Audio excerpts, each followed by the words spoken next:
Hi, my name is Heather and I am a Scientific Aquarium Technician at SAMS.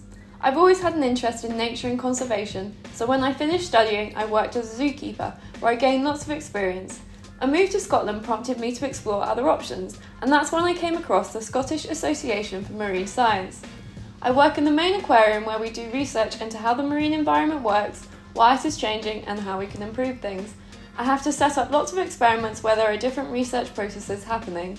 I am the hands-on person getting the room set up, tanks built and equipment running smoothly, as well as caring for the animals and monitoring conditions. I love how varied and diverse my job is. I have a regular routine, but 2 days are never the same. It is so interesting and you feel that you will never stop learning new things. Don't pressure yourself into a set career plan from a young age. Explore what's out there and look at different options. Go with the flow and see where it takes you.